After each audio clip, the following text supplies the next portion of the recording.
I'm going to show you how I increase my clients' organic traffic by over 300,000 new visitors per month across 12 months. And so we all know that great content will attract people to your website, right? If you put it on YouTube or you put it on social media, you'll attract people to your website. But how do you do it for SEO? So you've probably already heard of these ways. There's two ways: create great content, create great backlinks. And so these are so overused, you might have heard it all too many times before, but no one really tells you what these even mean. They basically leave you to your own vices and, go do your own thing, right? And so I'm going to explain what these actually mean so you can start taking action today. But which one's more important? So content, Google likes to rank content, right? It's a thing that they basically say you need to have relevant content that's amazing, that reads well, that people actually use, and we will rank you. But the other flip side of it is we need backlinks in order to trust you. So those are two different things. So which one do you focus on? Well, if you have great content but no backlinks, you won't rank. Sometimes you will. Sometimes you can rank without any backlinks, but it depends on your location and things like that. On the flip side, if you have a lot of backlinks but shit content, you might get ranked, but you'll never convert anyone into a sale or, into a fan or whatever the purpose of, if it's a blog post versus a landing page. So my opinion is to do both. Do both really well. And it's a lot easier than you think in terms of you don't need hundreds and hundreds of backlinks, and you don't need, massive $5,000 blog articles written by like a team of experts, right? It's much simpler than you think because I've done it. And so step one, creating great content, which is the first step, it starts with intent. Migration lawyer Sydney, this is a good example. If you were a migration lawyer, right, you help people come into Australia, get their visas, sort all that legal stuff out for them, and you were trying to find more clients to get more cases, right, to get more people applying for their visas. And you thought, okay, well, Migration Lawyer Sydney is a good keyword to go for. I should create a landing page for that so that I can attract my ideal customers. Okay, so in that case, what does someone need to see on this page in order for it to be relevant to them? So likely they'll go through these steps here. They'll likely need a hero section with a relatable headline. Like in this case, corporate immigration lawyer, it says, don't let one mistake cost the talent of your business needs, right? It's for, business immigration, for, attracting talent. Number two is USPs. You might want to see, why should I go with you, right? 99.9 success rate. We've got fixed fees, right? These are all reasons to go with these guys. So they're not people new to the block. Relatable content. Do these guys relate to my situation, what I'm going through right now? So a problem, agitate, solution section that's not salesy and not saying we're experts and we're specialists, blah, blah, blah. Case studies, right? Case studies, logos, testimonials, also known as proof. How can you have proof to know that, I don't know you, I don't like you, and I don't trust you. So how can you speed up the trust process? By showing me that you've worked with other people, so I'm not like a guinea pig, and that other people have taken the plunge before me. That's something that I might want to see, okay? And who am I working with? Like, I might want to see who's on your team. Which lawyer am I dealing with? Like, I want to know, so it's not just some faceless company that's a big corporation. Is there a next step? So let's say that I'm convinced, I'm like, cool.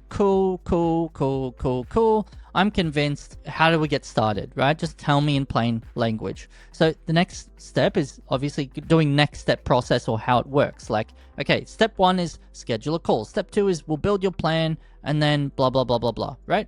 And then so that's what I'd want to know. Like, if you think about it, if you're looking for a lawyer, you'd probably want to see all of these before you make a decision.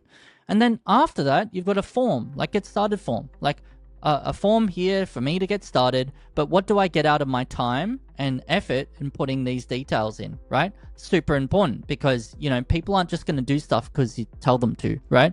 This might be compelling enough, all of this stuff, but you want to keep selling, well, I shouldn't say selling, but basically selling all the way through. Don't get lazy, don't stop, like come up with a really great offer. Like it might be some sort of blueprint. It might be like free advice from a lawyer that normally charges $400 an hour. Those kind of things, and put value on it. Next thing is objection handling with FAQs, right? So you might have FAQs. There might be SEO. It might be written from a sales point of view first, like the question is related to a sales question you get all the time, but you answer it in a way that's super helpful, and you get to inject keywords here and there where it makes sense to, right? Don't overdo it. Lastly, you might want to see a map. of the location. Where the heck is this lawyer located in Sydney? And so these are all things, these are all checks that Google's like, okay, well, if we're thinking about a lawyer website, they need to check certain boxes in order for us to determine whether or not, you know, this page is relevant to the search query of migration lawyer Sydney, right? Super, super important. Okay, and so in addition to that, and please ignore 8 and 9 because I've copied them over, but basically you've got to do SEO at the same time to make sure that you're ranking. So did you add good headers? Header 1, 2, 3, 4. I got a video on that. Did you add a meta title and description? I've got a video on how to do this with a script. You can go check that out and copy that. I don't have a video on markup yet. It'll come soon. But do schema markup. That's a huge thing. You can use ChatGPT to help you out. Especially with the deep research mode, right? Super important. Did you add NLP and LSI keywords? I've got a video on how that works. Go check that out because it's really, really helpful. If you don't know what this is, this will save your life in terms of from an SEO standpoint.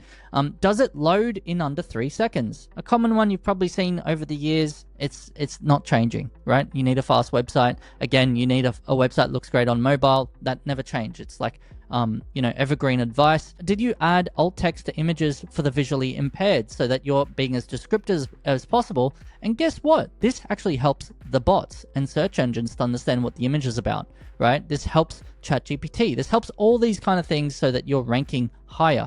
Are the images less than 100 kilobytes in size each? So that it loads super fast. A lot of people rely on their CDN and server to take all the heavy lifting. Doesn't work that way. Compress your images before you upload it to your server so that it gives the CDN a better time, right? That's a bit technical. So if you didn't understand that, your web developer will know. Step 1, create great content, right? Make sure the content relates. Like I just gave an example of migration lawyer. If you've got a blog post and you're writing about like, what are the steps in hiring a migration lawyer? The first thing that you write about in that blog should not be what is a migration lawyer, because everyone who's coming to that blog post already knows what one is. So don't write articles for the sake of writing articles. Write it for the sake of the person that's coming to that page. You know, there's obviously a reason why they've typed that into Google. They already know what a migration lawyer is. They're just trying to get help deciding on what to ask them before they hire one. You know, that's super important for you to know the intent. It all comes back to intent. And if you don't understand intent, then the entire landing page or blog post you write is going to be a waste of time because you're not going to understand the intent correctly. Okay, so once you've done step 1, which is the page or blog post or whatever, and you've written amazing content, step 2 is to build links to it, right? And I don't mean any links, right? And I'll explain that. So if you see anything like this where it's like high domain authority, you get hundreds and hundreds of backlinks or whatever, don't do it, right? So if anything's like cheap as chips and it seems like a pipe dream and they're selling for $5 for 3,000, it is not true, and they are shit links that are going to waste your time. Really, they're not even. Google is going to ignore them, right? You don't even have to disavow them because Google's going to ignore them anyway.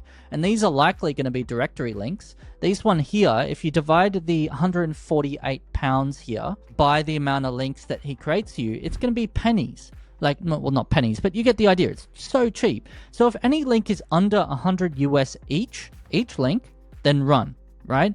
You need to, like, and this is just a metric that I've found over the years. There's a good metric to, like, because I spend like $2,000 a month and I get around 12 good quality links for that. Sometimes I get 10, sometimes 8, but they're good quality, right? They're coming from reputable sources, and I'll explain what a good quality link is. So we know what a bad quality link is. It's usually something that's too good to be true, because this is going to waste your money. It's not even going to count towards your SEO. Google's got algorithms in place to actually ignore those crap links, right? So you will just waste your money on them. There's no point in buying it. So what's a good link? So good links are usually, high domain authority, which we saw up here. So that's not really the main thing you should be looking at, right? The main thing, is it relevant? And these guys spelt that wrong, but is it relevant to your website, to your publication? If from a legal publication or news source or a university or someone of authority in that way is like pointing back to your website or one of your blog posts, that's amazing. Like, that's great. If you go to .org or .edu link, usually they're amazing to have. Okay, so anything with authority and also relevance is really, really important. Sites with high traffic. Now, again, this is take it with a grain of salt with the high domain authority and the sites with traffic. It all depends on the traffic coming to your website. What blog post or landing page do they come from? How relevant is that traffic, right? So you got to use your common sense with these ones. You can't just say high number means good. We're not cavemen, right? You need to make sure that you're following this. Are they unique backlinks? So you don't have 200 links coming from one domain, right? That's a big red flag. Now, I've got that across some of my websites, and usually it's literally because the dev put our logo on the footer, and we just need to make sure it's no follow because they've accidentally made it do follow. So you can avoid that, right? And the best links come organically, like you don't pay for them. They just, someone cites you. Like we've been featured in HubSpot and WP Engine organically, which has been pretty cool. But sometimes, like most of the time, I should say, you've got to pay for your links, right?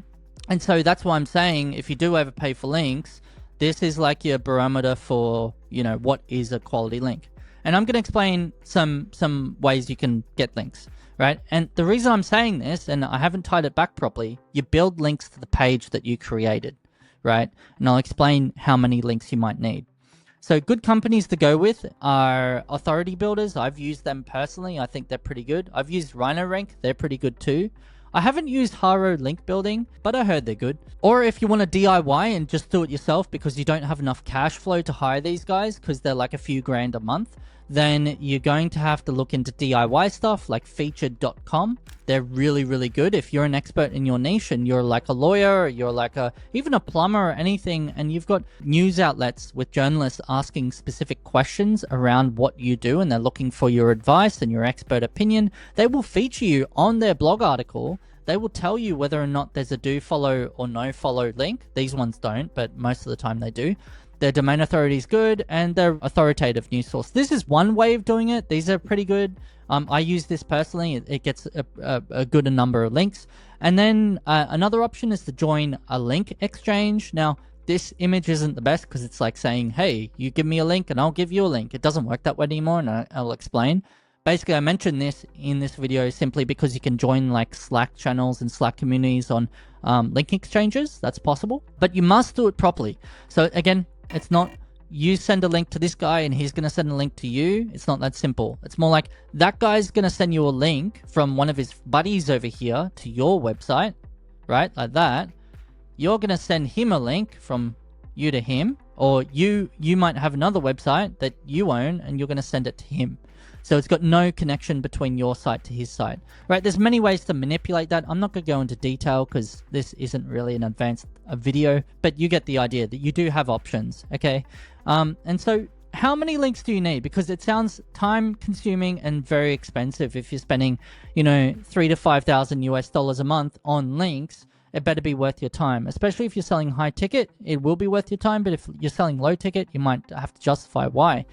So if you're selling immigration services or migration, you're a migration lawyer, you might be a bit like, you might use Ahrefs or SEMrush, and you look at the top 10 search results for that in your area, and you might find that, holy crap, these guys have got 387 links, no way, like, 71 domains, I'll never beat them. Like, it doesn't work that way, right? You can easily beat these guys if you dig deep to see what these domains are and if they're actually good quality.